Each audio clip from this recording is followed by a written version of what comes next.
Welcome to the bulletin. I'm Jackie Wambiru. Our sign language interpreter is Lensa Odingo. Now here are the stories making this headline now. Police in Ruai Kasarani constituency have gunned down two notorious criminals who have been wreaking havoc in the area. The duo are said to have snatched a gun from a licensed firearm holder a week ago and used it to commit crimes.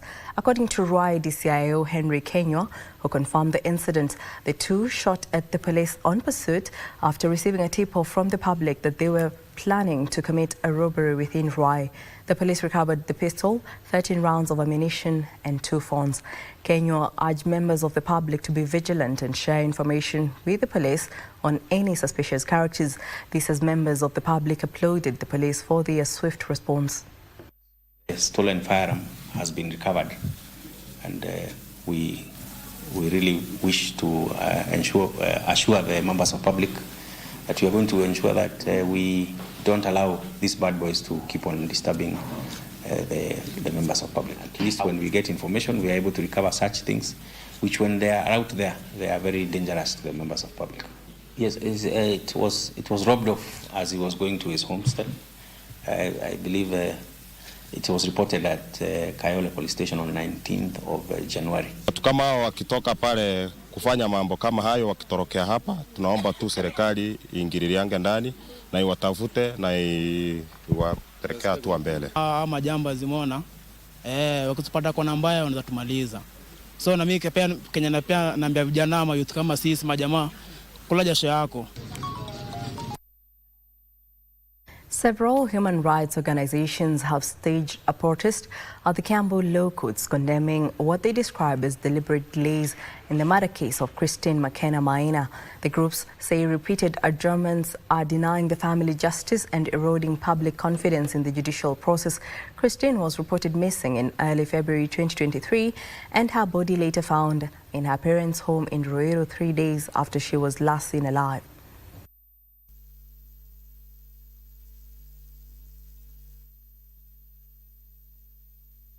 This case has been dragging on with the postponements, which are just an injustice to my daughter. And we now want justice today, not tomorrow. Justice today must be seen to be done to Christine McKenna Maingi. So I call upon the nation to make sure all murder cases are given first priority, especially when they are to ladies. Pia mimi nilikuwa na request kama judiciary inaweza chukulia kesi za femicide seriously because zingine zina take so long, familia inachoka, it's very expensive because if you come from a family where you don't have resources, utaachilia kesi, perpetrator tenda uwe mwingine na mwingine until when tutakwanga tunasema justice each and every time. We know the next case is on 16th of March 2026. We call Kenyans, we call civil society, we call even leaders across the country to join us in court too, to stand with the family of Christine McKenna. End femicide, stop killing her.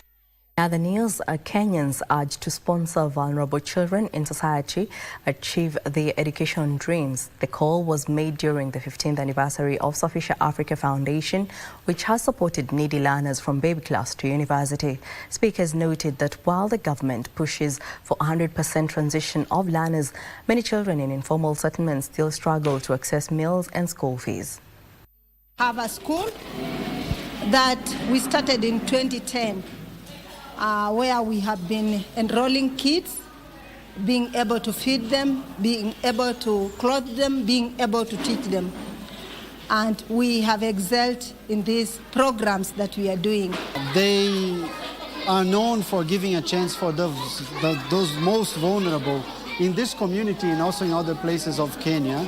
So our message to them is really to persuade their dreams to trust education as a very powerful transformative tool for them. Or the president directive about all students to go to school. That's a good directive. So what are we doing ourselves as far as transforming the lives of the many people in this country is concerned, especially on the area of education? Still on education matters, as thousands of grade 10 students across the country report to senior secondary schools, some learners in Bonchari constituency, KBC County, remain at home despite the president's directive that all students should join school even if they lack school fees or other requirements such as uniforms. One such student is John Kiondi, a top-performing pupil from Suneka Primary School who was admitted to Nyamache Boys High School. More than 2 weeks after the reporting date, Kiondi has yet to join the school due to a lack of school fees, uniform, school items and transport money. The family is appealing to well-wishers to support, saying John is eager to begin his senior secondary education and hopes to pursue social sciences with ambitions of becoming a lawyer.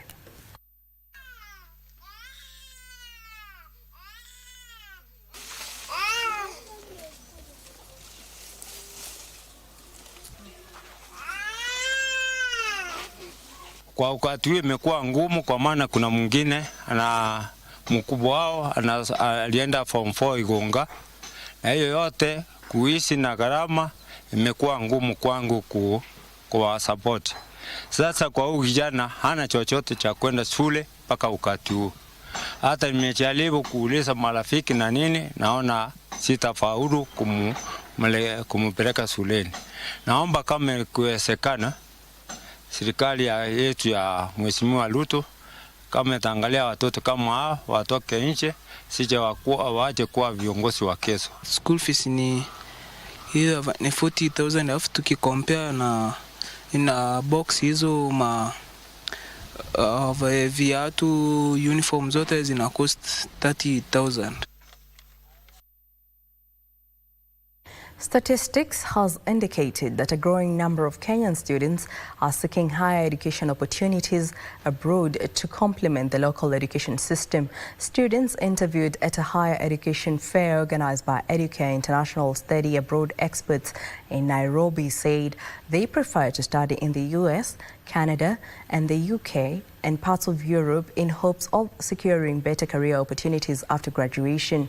The students cited the rising cost of living, the frequent strikes by lecturers, leading to delays in graduation and uncertainty about academic calendars. The education experts have warned that the continued outflow of students could contribute to a long-term skill draining if structural challenges in the country's education and employment sectors are not addressed.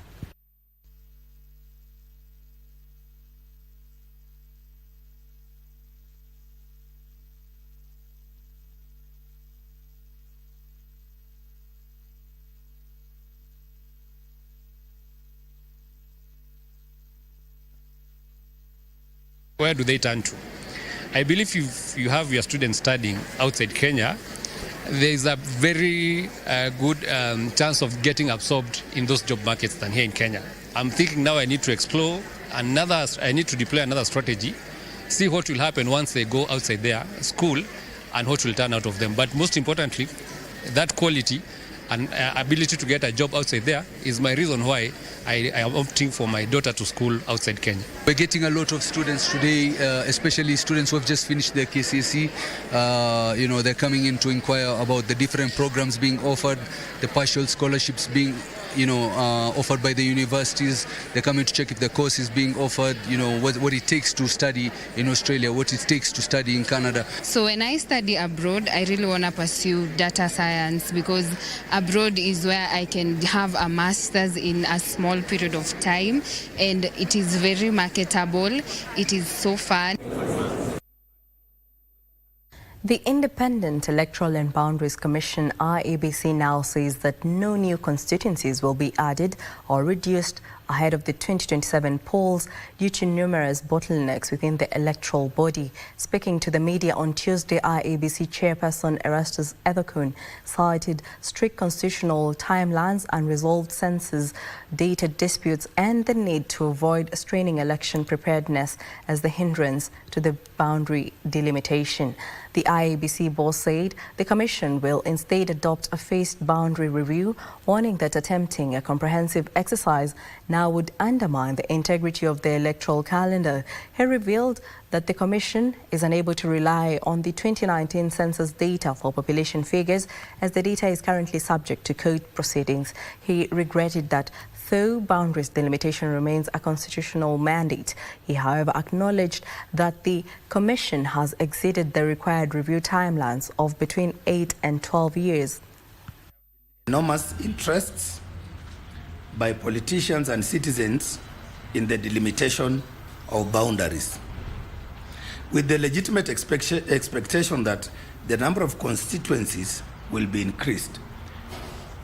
Since we assumed office, we have received petitions and presentations to the Commission where we have our politicians and citizens requesting if their constituencies and wards could be split to take into account, of course, concerns such as the increase in populations and, of course, other means, including the geographical factors and means of communication.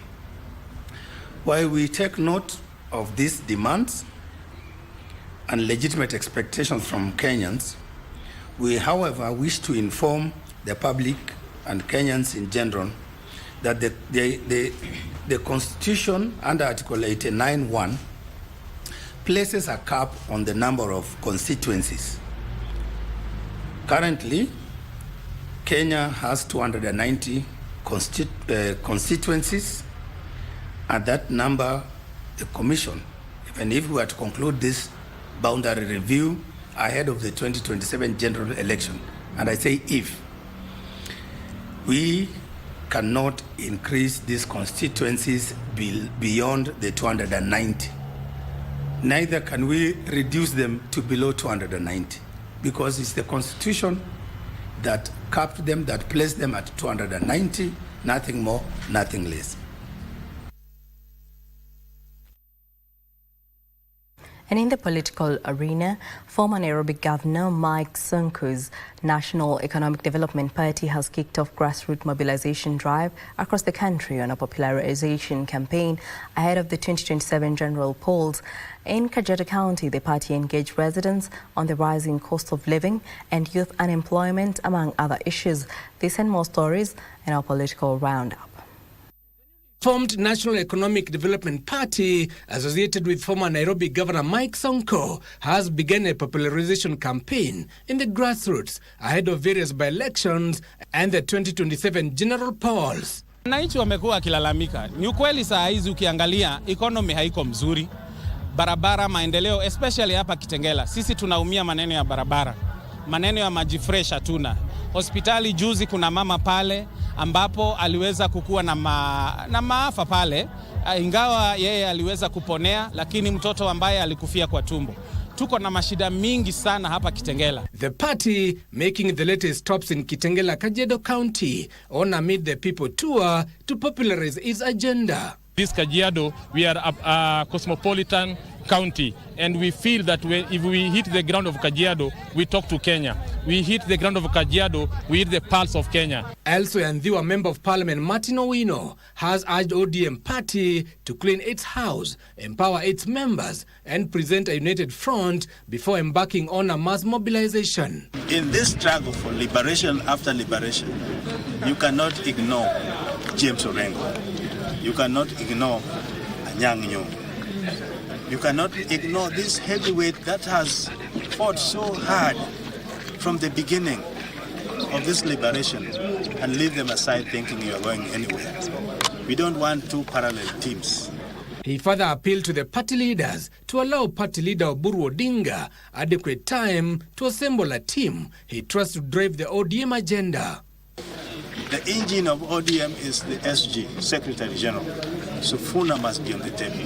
So I'm appealing, instead of running on these rallies here and there, who we don't even know, the person who have put them together, which we elected officials have been reduced to spectators. We just see people jumping on the screen.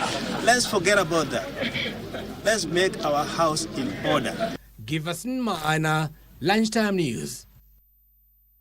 Residents of Lamu County are calling on the county government to urgently intervene an ongoing conflict between farmers and pastoralist communities. The residents who spoke during a peace sensitization forum said the situation has been escalated by the influx of livestock from neighboring counties, increasing the competition for pasture and water resources. With fears of conflicts erupting into violence, authorities are being urged to intervene in the matter and reach an amicable solution for the matter.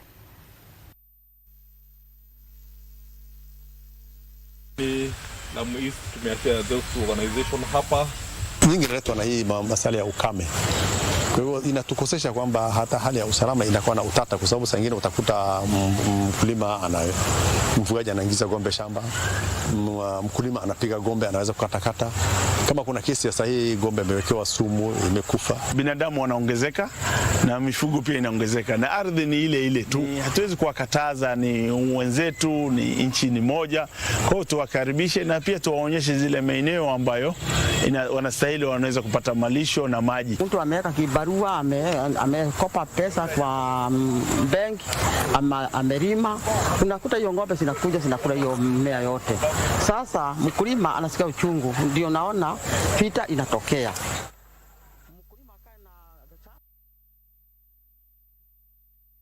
And now onto the corridors of justice. 3 committee maximum prison wardens have been sentenced by the Anti-Terrorism Court in Kahawa for aiding the escape of terrorism convicts, neglecting their duties and supporting a terrorist group, with sentences ranging from 6 months to 3 years of fines. The ruling was delivered virtually by Senior Principal Magistrate Powers Ombewa. Security prison have been sentenced over the November 2021 escape of terrorism convicts. Robert Kipkirui and Kaikai Talengo Moses were each sentenced to 6 months in prison or a fine of 100,000 Kenya shillings for neglect of duty. Willie Wambo received 1 year in prison or a fine of 200,000 Kenya shillings for aiding prisoners to escape, and an additional 2 years in prison or a fine of 800,000 Kenya shillings for organizing a meeting in support of a terrorist group. The convicts, Musharraf Abdallah, Alex Shikanda, Mohamed Ali Abikar and Joseph Juma Odhiambo, were serving sentences for terrorism-related offences. Investigations revealed that the wardens had facilitated the escape through negligence and coordination. Elsewhere, 3 suspects, 2 Ugandan national and 1 Kenyan, were arraigned at the Milimani law courts over alleged theft and handling of stolen mobile phones valued over 47,000 Kenya shillings, with the offences said to have occurred in Dagoretti and Kitengela. The prosecution asked the court to impose strict bond terms, citing flight risk, as Senior Principal Magistrate Geoffrey Onsarigo ordered the accused to remain in custody pending a probation report, with the matter set for mention on January 28, 2026. That's when I'll consider your issue on bond. Since I can see, even from the charge sheet, you're Ugandans, you come back on 28th.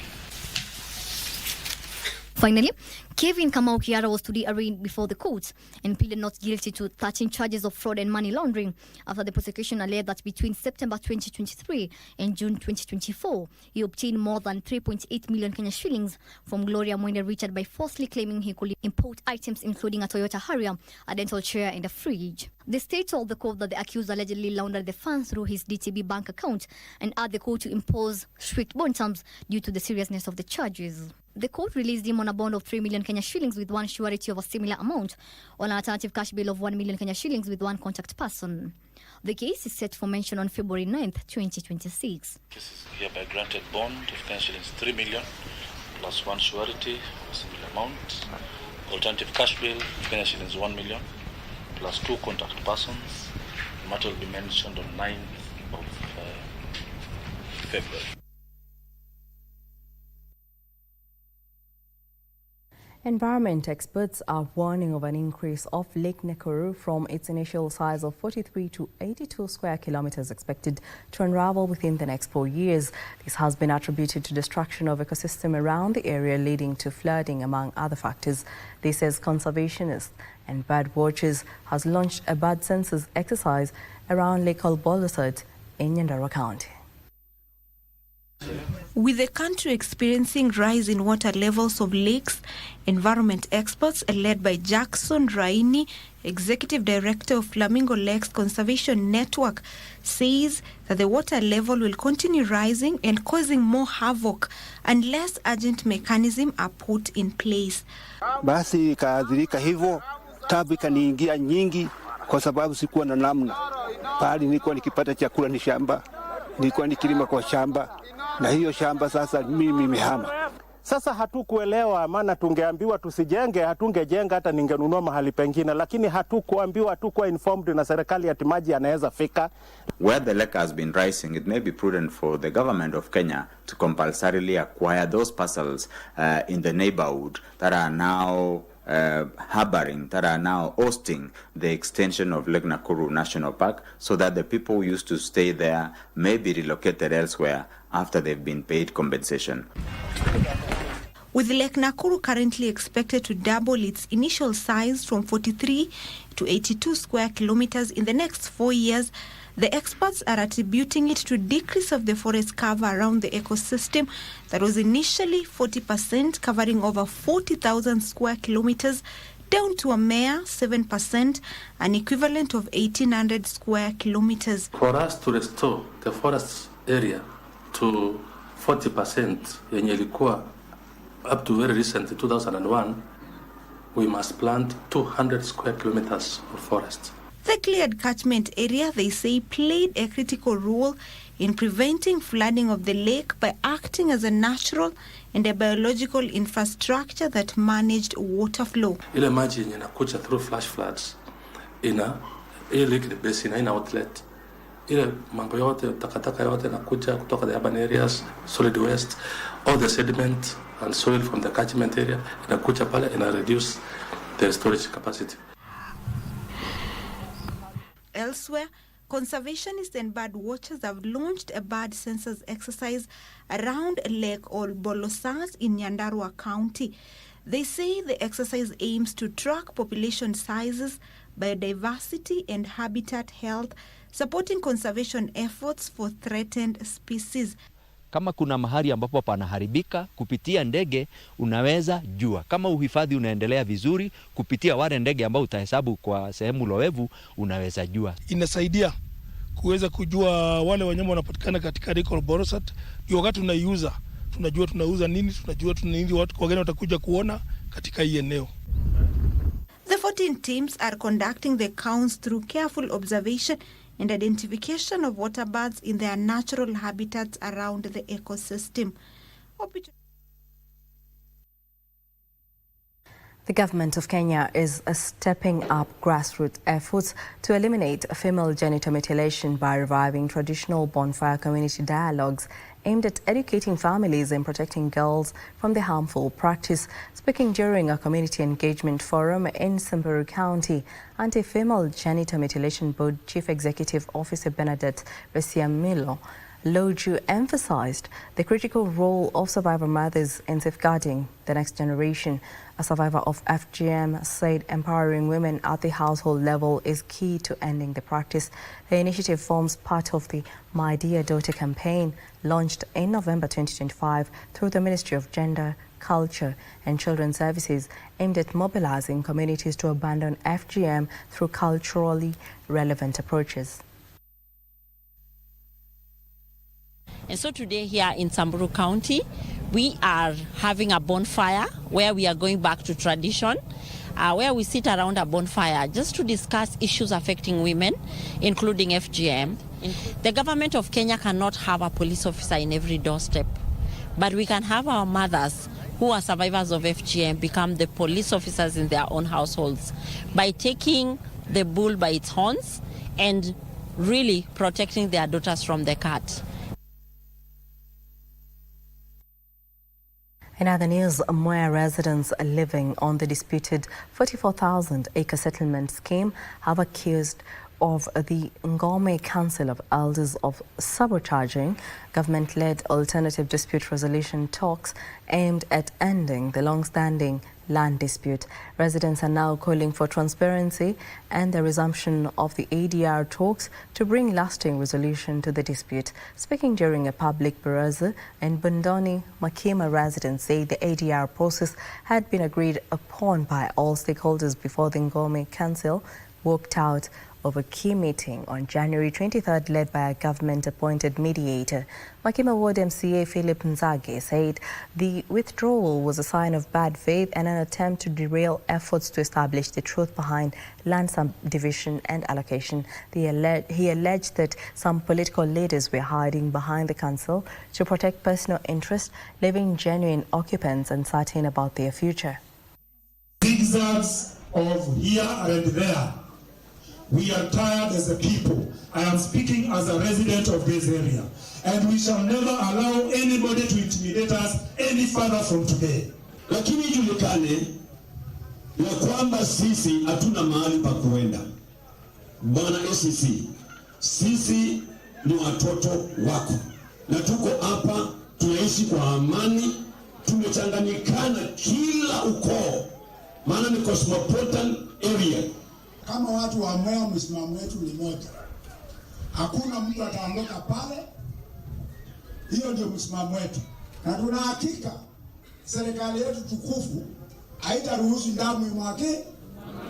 Na sisi watu wa Mwea ni watu wenye heshima.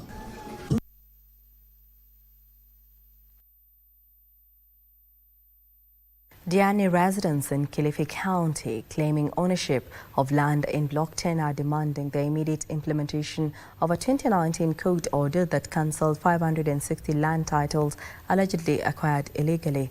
The residents accuse the government of delaying enforcement, saying the disputed land continues to be encroached on using documents already nullified by the court.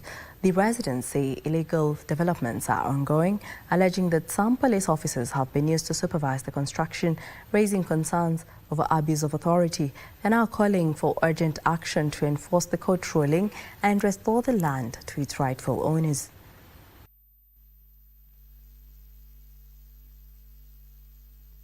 Kuna mabwenyenye na kuna makatel ambao mpaka hivi sasa wanaingia katika hayo mashamba kupitia njia za kifisadi, njia za kikora, kutumia mabavu na kutumia polisi kuingia kunyanyasa wananchi wanaokaa kwenye hilo eneo. Kitu ambacho kinatutia uchungu ni kwamba hawa mabwenyenye wanashirikiana na polisi. Wakati kama anakuja kwa site, lazima polisi wawe wako pale ili kumsimamia ajenge. Kama yeye ni yake, kwa nini asimamiwe na polisi?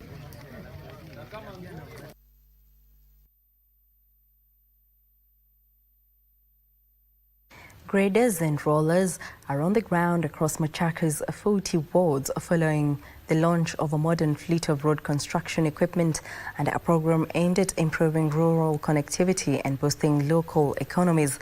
Governor Wavinya Ndeti says the county has acquired 10 brand new graders, 2 high-capacity rollers and a heavy-duty wheeler loader equipment expected to significantly enhance road construction.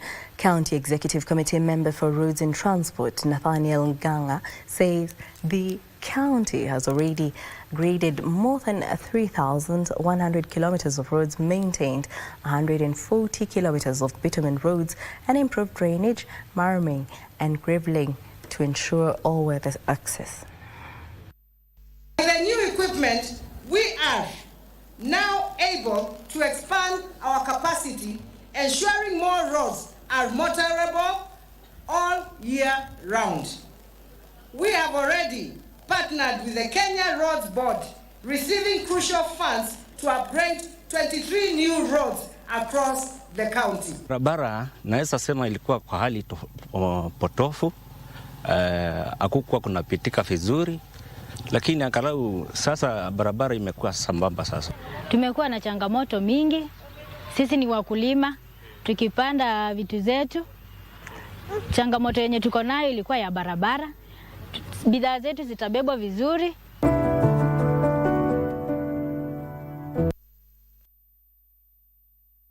Well, we'll take a short break. When we return, we'll have more news and updates. Stay with us.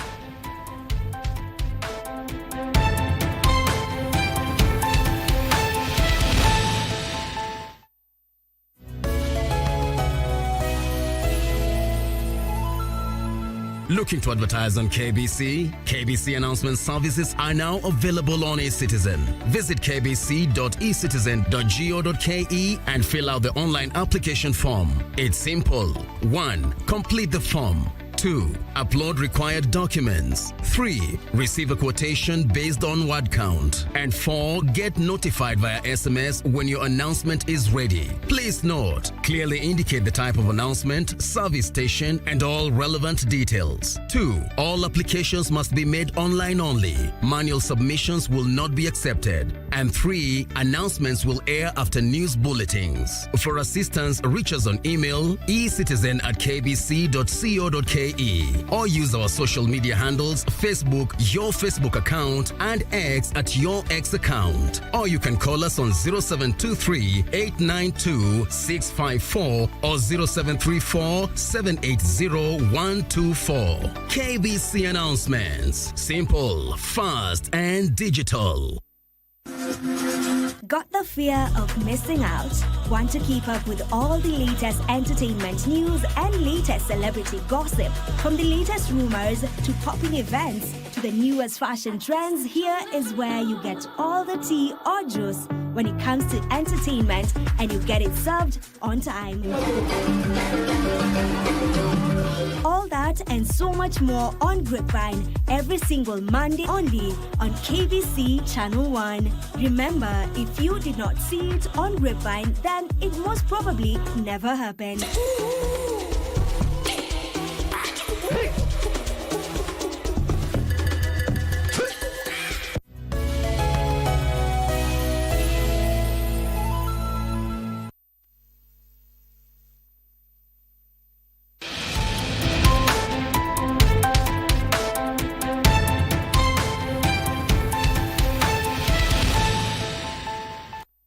Welcome back. This is Lunchtime News.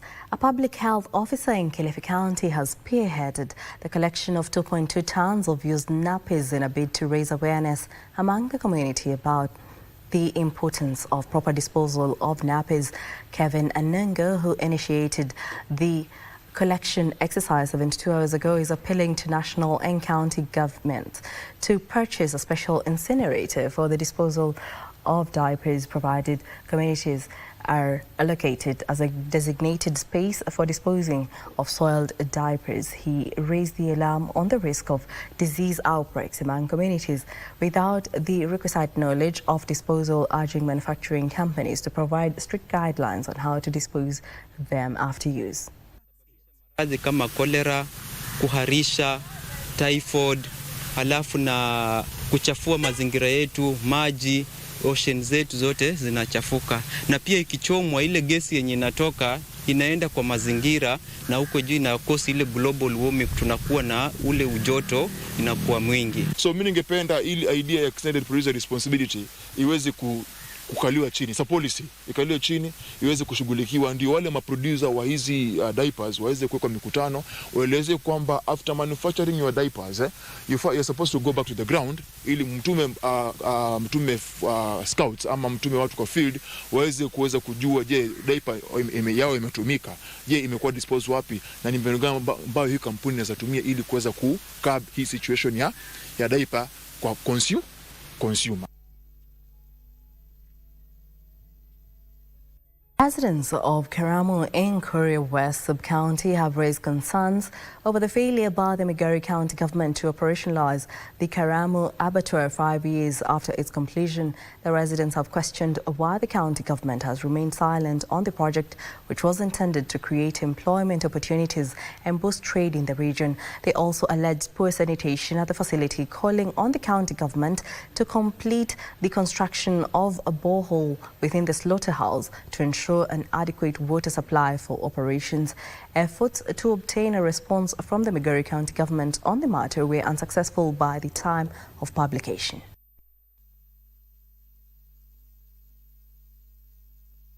Kimekaa miaka mingi sana. Kuanzia nikiwa mdogo naona inajengwa mpaka leo hii haijawahi fanya kazi vile inatakikana ifanye.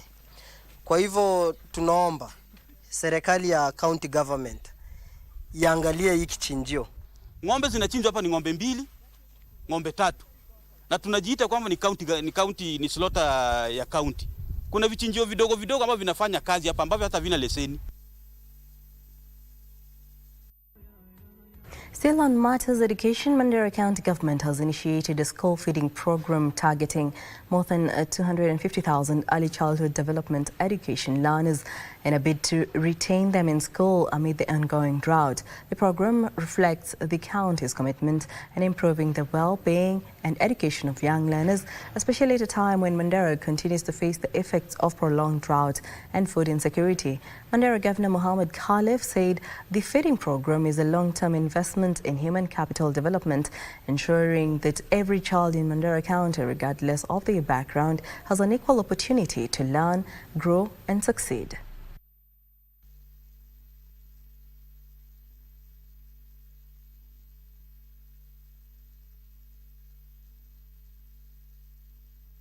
And 150 metric ton of porridge across the county.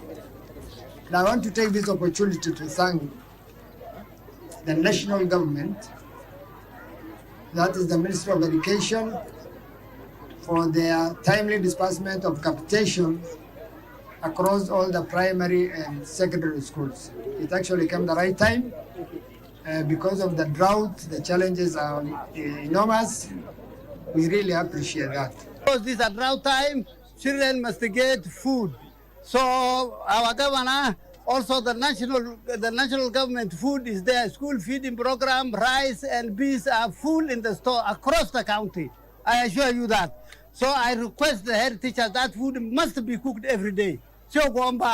That food must be cooked. That porridge must be cooked every day since there's a drought.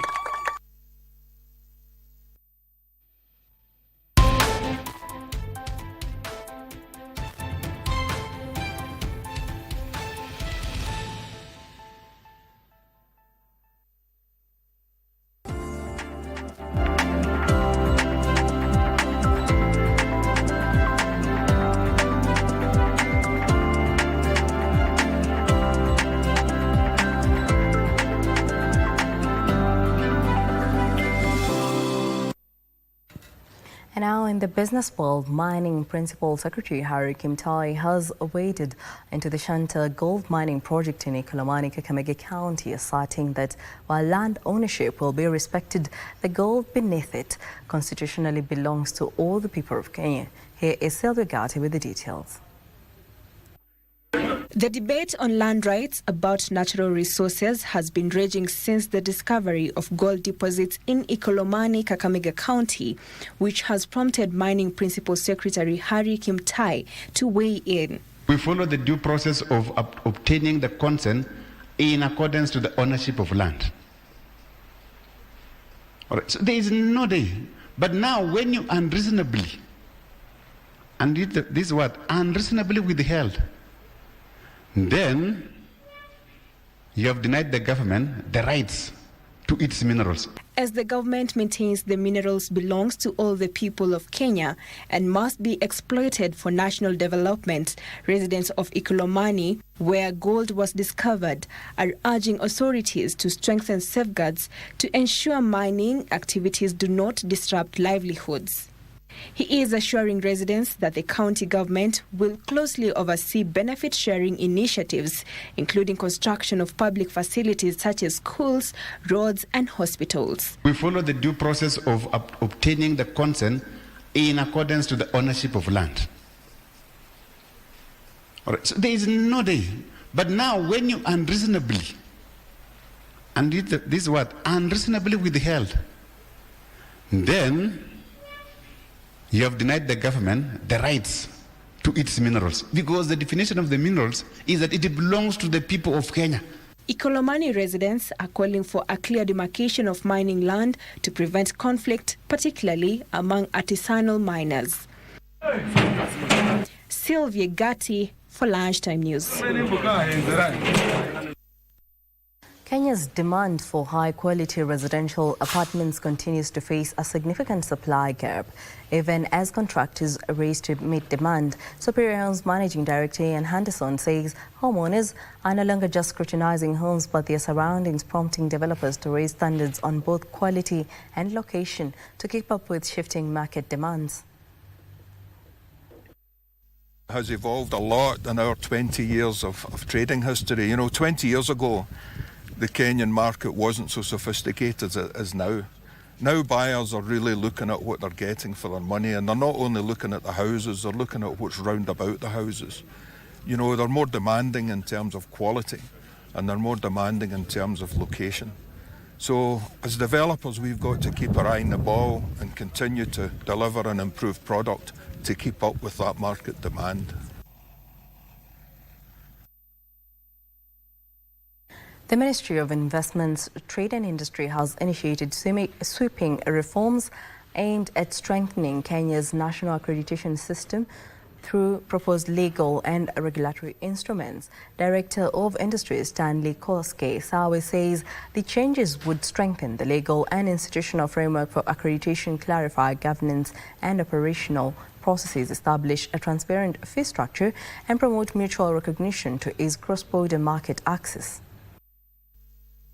The reform seeks to align Kenya's accreditation framework with international best practices, reduce technical trade barriers, and support the country's participation in regional and global trade arrangement, including the East African Community (EAC) and the African Continental Free Trade Area. Speaking during a public participation forum held at the Technical University of Mombasa, Director of Industry Stanley Sawe said the proposed reforms are designed to build a credible, transparent, and globally aligned accreditation system. By aligning Kenya's accreditation system with international recognized standards and mutual recognition arrangements, its proposed framework will help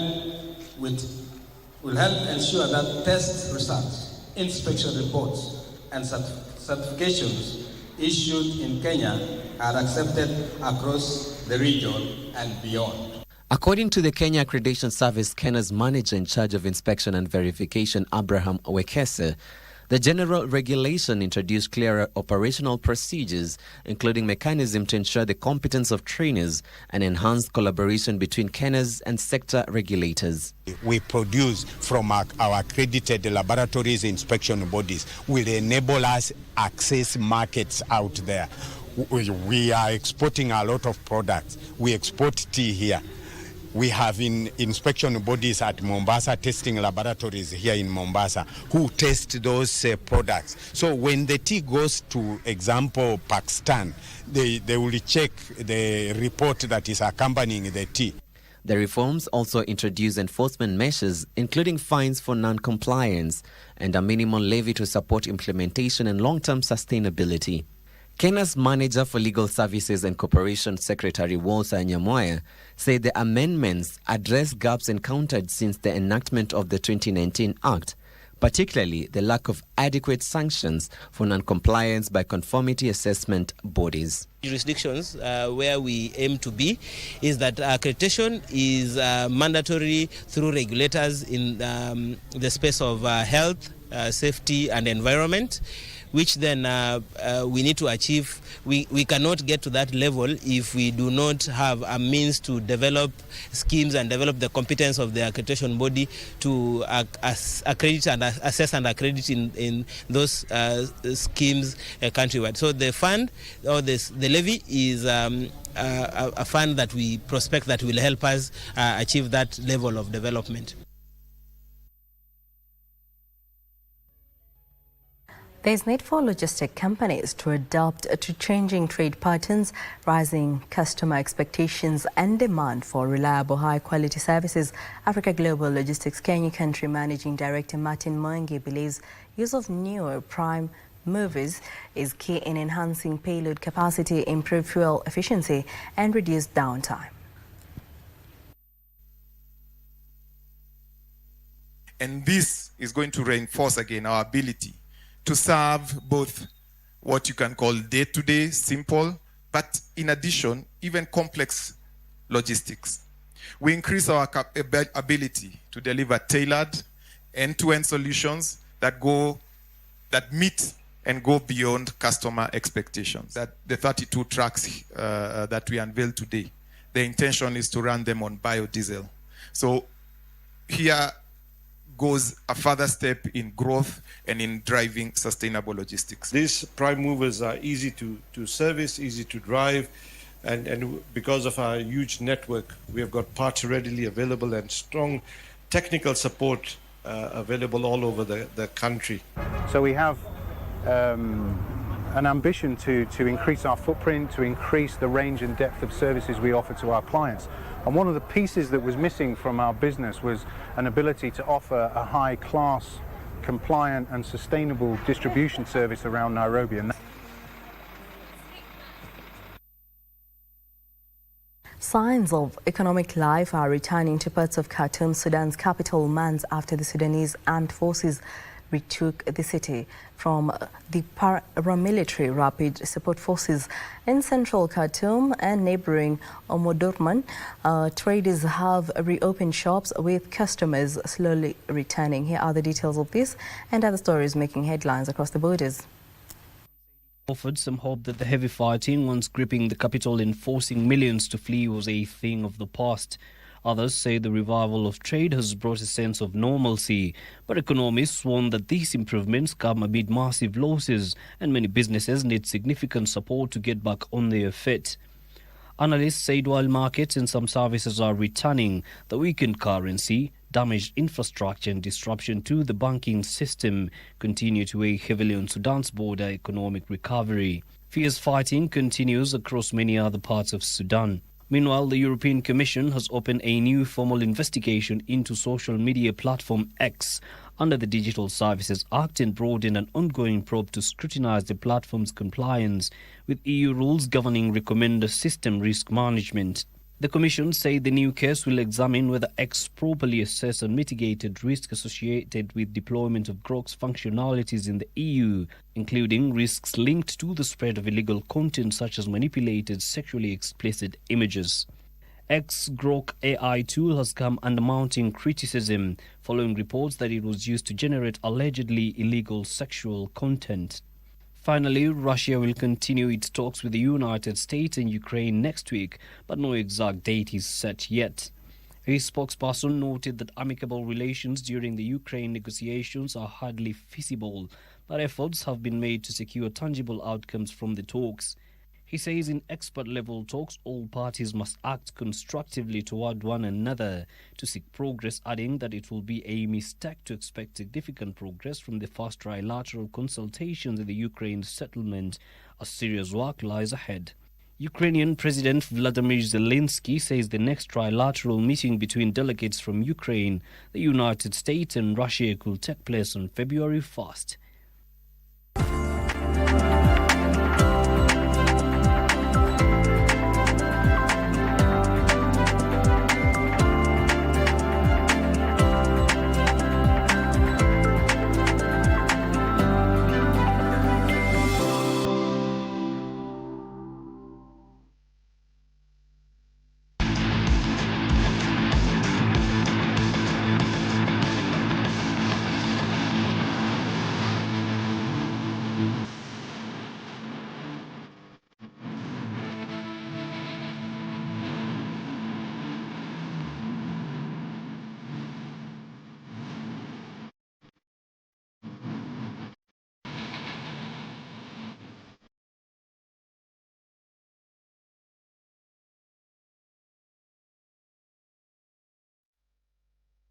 And now in the sports arena, Greg Snow was crowned the overall winner of the PGK Equator Tour Final held at the Royal Golf Club Nairobi as the Safaricom team won the Corporate Shield. Meanwhile, Kenyan professional golfer Njoroge Kibugo has entered the top 100 golf rankings in Africa following his remarkable showing at the just concluded inaugural season of the Sunshine Development Tour East Africa Swing, where he emerged victorious. Equator Tour concluded at the Royal Nairobi Golf Club with the Safaricom team of Samuel Njoroge, Mutahi Kibugu, Mohit Medirata and Matthew Wahome emerging the winner of the Corporate Shield after finishing the season with 8,555 points, ahead of Kenya Airways, who amassed 6,280 points, while the Johnny Walker team had 6,025 points. Greg Snow was crowned the overall winner after accumulating 4,450 points, delivering consistent performances across the tour to clinch the top honors. I didn't have my best stuff, but I managed to get a score in of 3 under. I feel like my game is there. It's just a matter of time before it clicks. Elsewhere, Kenyan professional golfer Njoroge Kibugu has entered the top 100 golf rankings in Africa following his remarkable showing at the just concluded inaugural season of the Sunshine Development Tour East Africa. He was crowned the East Africa Swing Order of Merit champion after winning 4 of the 10 legs and recording 5 top 10 finishes during the season to move up 177 places in the latest world rankings to sit at 1,359 globally and 96th in Africa. Kieran Vincent from South Africa is the highest ranked at the 22nd position, while Morocco's elite amateur golfer Adam Bresno, who largely plays in the United States and the Middle East, is ranked 69th. Zimbabweans Benjamin Follett and Stuart Krog are 43rd and 73rd, respectively. Frederick Mwoki for Lunchtime News. Athletics Kenya has officially cancelled the World Athletics Indoor Trials that were scheduled to take place on the 30th and 31st of this month in Nairobi, citing unavoidable circumstances. The cancellation affects athletes who were set to compete for Team Kenya slots for the upcoming World Athletics Indoor Championships.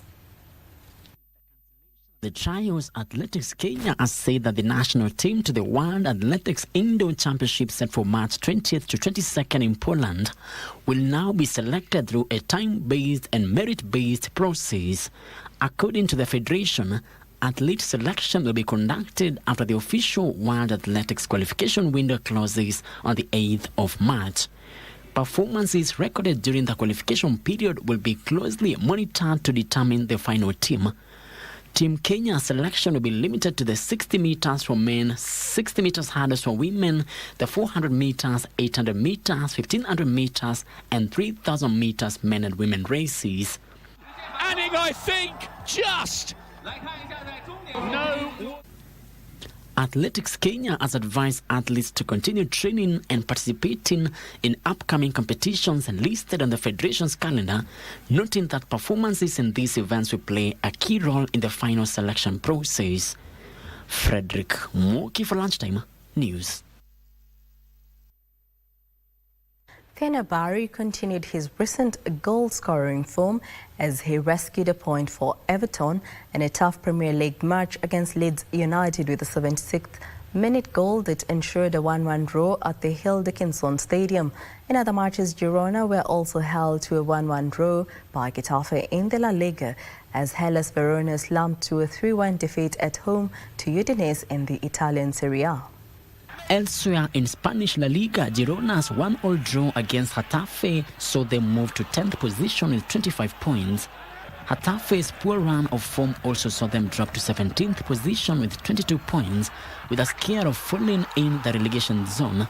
In the Italian league, bottom place Hellas Verona lost to Udinese, saw them remain bottom of the table with 14 points.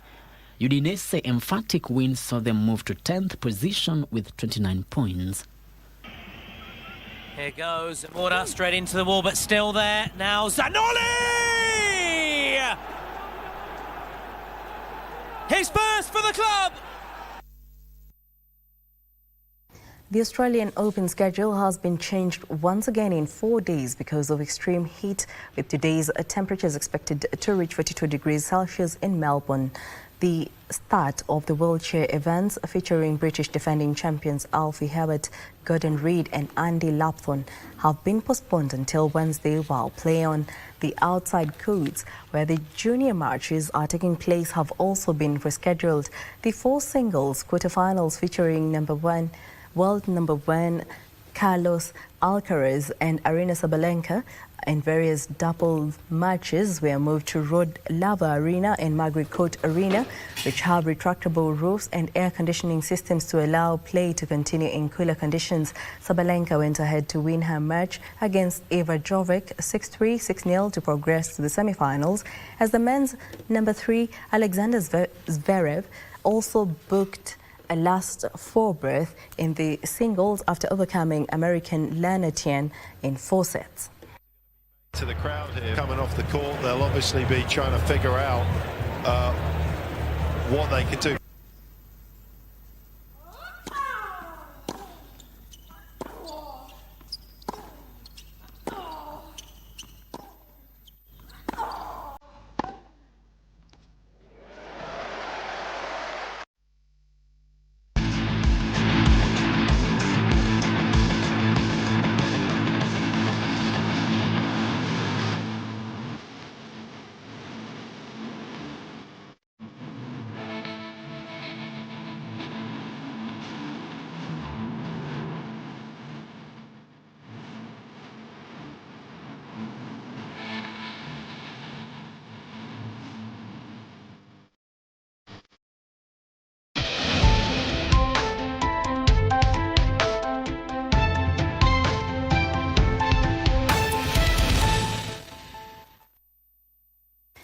In other news, President William Ruto has appointed the 15 judges of the Court of Appeal.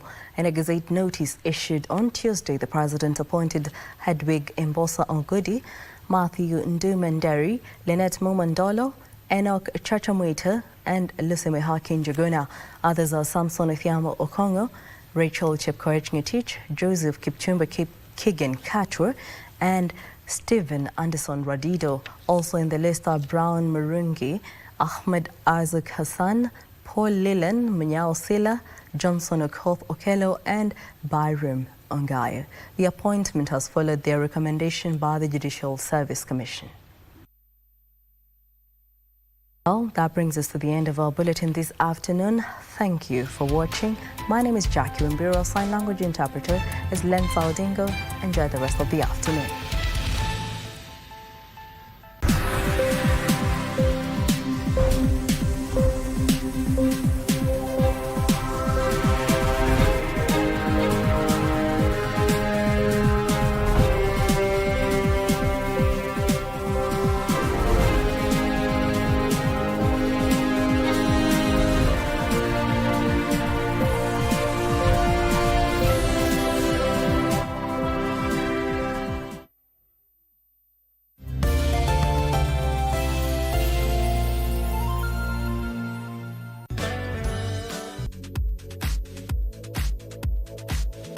I've achieved by winning 2 trophies, one in school and one at home. I'm acting for Gundu. I mean, your own neighbor has followed you up to here. In today's book, Baraka and the Big Worry Cloud, we meet Baraka, who also gets worried too much and too often. Rollis Ron Rex Rarely Right. Rex Rarely Right. And today I have a simple recipe for you. So I'll fry my sausages and then I'll garnish them after. Hold on tightly and nurture it, but allow it to grow.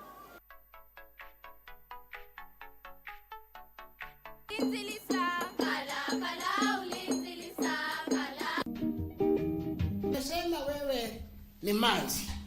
Manzi ya pasta ama manzi ya nani hapa?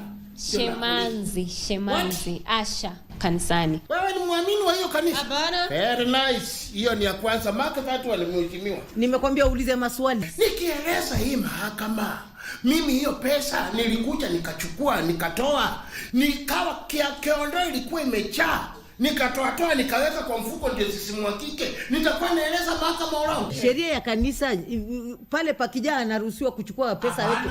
Sasa ningewacha simwakike mheshimiwa kusema ulikuwa unatoa katika mifuko ya tai. Wewe ni anso wa hiyo kanisa. Aje hapana, mimi ni Islam. Very good. Walk out. Usiniletee Kiislamu hapa. Arda? Yes. Friday night again. Greetings in the name of the Most High, Jah Rastafari. My good name is Marley Moses, the positive warrior, alongside... Yes, sir, DJ D-Rage, the baddest. Each and every Wednesday from 10 p.m. on KBC Channel 1 TV. Tunakuletea the biggest reggae party in 254 in a yard extra. Extra niceness of reggae music. Extra dose of entertainment. When the thing is nice, we have to do it twice.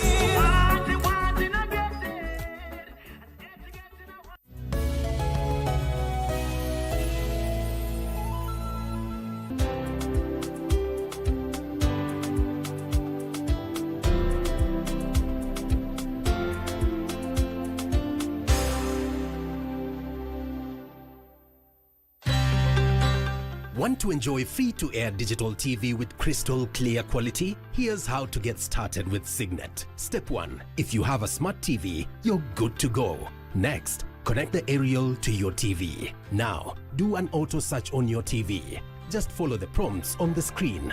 And that's it. You're now tuned in to Signet. Sit back and enjoy a wide range of free-to-air digital channels. For technical inquiries, call the Signet hotline on 0770-572-656. This isn't your business, and it's an arduous journey. Medical supplies is a crucial task. The faster we can fetch them, the better. You're the most experienced in disaster rescue. When we get there, we'll all follow your lead. Yes. Do you think this can block a bullet? Dr. Pub, did you fail physics? You're expecting that to block a bullet? That's true. They're running out. We might not even have enough for tomorrow. So, have you read Love in the Time of Cholera? Think we look like that now?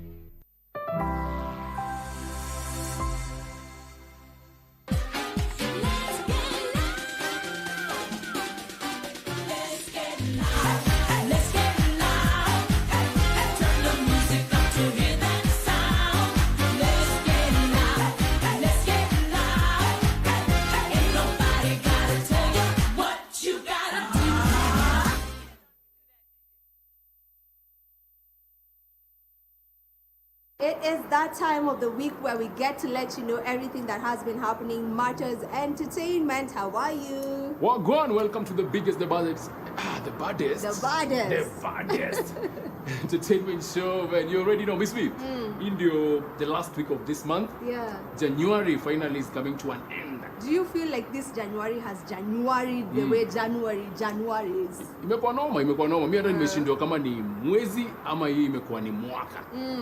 It's been too long. It's been too long, not only for me, but I think kuna wase wenye wanaweza relate. Wewe ni kama umekuwa na do, Miss Viv. Sasa mbona unanizungumzia jamani? But anyway, I didn't feel like this January was that long. You know, normally January feels like it's 99 days of January. I didn't feel like it was that long. Inadepend na mfuko ndio inaongea hapa. So wewe umekuwa fiti, mimi sijakuwa poa. Tunashukuru Mwenyezi Mungu, tunamshukuru. Anyway guys, thank you for joining us. This is a Grapevine and we are about to get this show on the road. My name is Vivian Degwa, or you can simply just call me Miss V. Jock Mula the party daddy, or you can call me Papi. And you know what this right here is? Grapevine. What you gotta do? All right, we're kicking off the show right here at the KICC with a fashion event dubbed Wiz Mario Collection Event. Now, a dream that started in Mandera tonight is walked into reality. This collection is defined with, long trench coats, classic timeless suits, and of course, the casual modern suits. So if you're ready like I'm ready, let's go.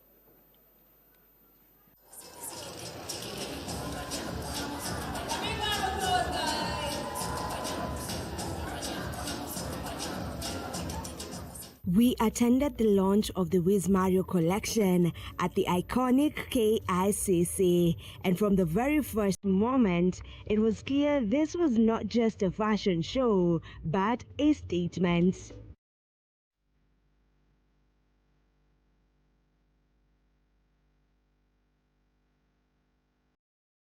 Omar Mohammed, popularly known as Wiz Mario, unveiled his brand in a flawlessly curated, high-end setup that screamed international fashion standards. From the elevated runway to the confident models and the immersive ambience, the night felt like a global fashion week moment right in the heart of Nairobi. What made the evening even more powerful was the story behind it. A dream that started quietly in a single bedroom with just one sewing machine.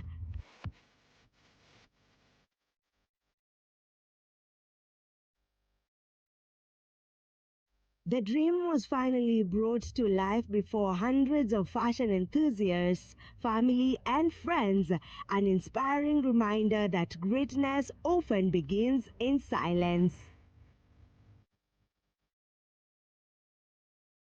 Wiz Mario collection was the first to hit the runway, and it did not disappoint. The collection stood out through three bold signature lines, commanding architectural trench and long cords.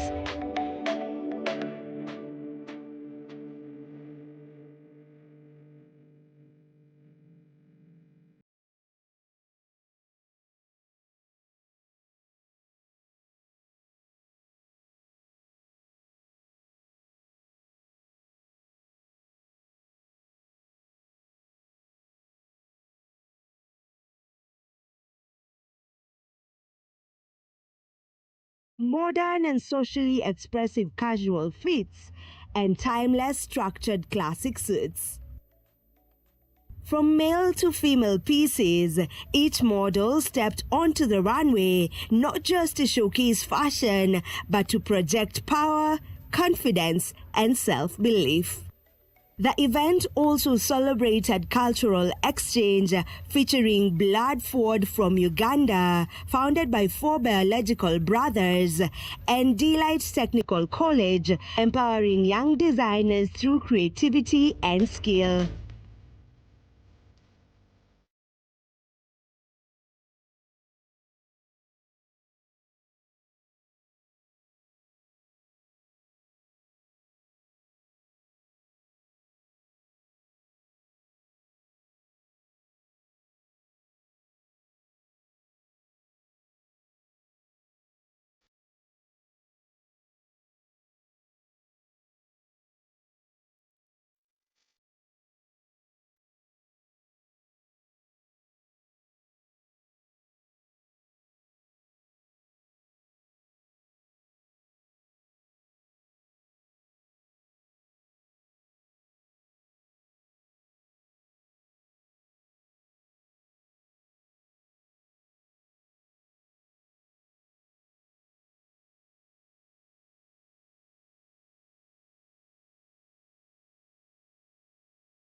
At its core, Wiz Mario collection elevates African fashion to international standards while dressing individuals in confidence, authority, and purpose. My name is Hilary Migoe. I'm a model and a digital creator. Wiz Mario is my friend. So me coming here was coming to show up for him because he sold me this idea some time back, and I'm very proud of